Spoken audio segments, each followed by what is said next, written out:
نظمت جمعية جزائر الخير ببشار حفلا لفائدة الأطفال اليتامى والمعاقين في جو عائلي نشطته فرقة نسيم الشوق بقيادة المنشد القسنطيني عبد الجليل أخرف. فارتأت الجمعية أن تقيم هذه المائدة للأيتام وهم أيتام معوقين وفقراء، وقمنا بهذا الحفل لتقسيم بعض الهدايا والملابس العيد، وكان هذا الحفل كذلك لإفراحهم وتكريمهم وتشريفهم. الحمد لله، نسأل الله عز وجل أنها تعم في الجزائر، تعم لأنه هذا البلد بلد خير وعباده طينة تلباتع وطينة جميلة جدا وبذرة صالحة.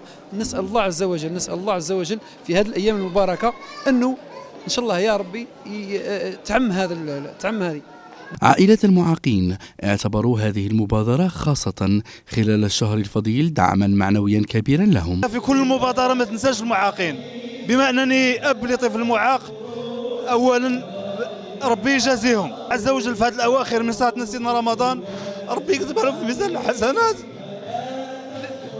يتفكرونا وتفكروا وليداتنا، ربي يخلصهم، ربي هو اللي يخلص. هذه المبادرة تحيي النفوس وتذكر الناس بالإيمان واليتامى والفقراء. يا ليتني كانت هذه المبادرة يوميا في رمضان. للأطفال كلمتهم حيث عبروا بكل صفاء عن مشاعرهم. بزاف ويا ربي شافي المعاقين، أشبابي بزاف وعجبني، وإن شاء الله يا ربي يعاودوا بخير، وإن شاء الله يا ربي شافي المرضى.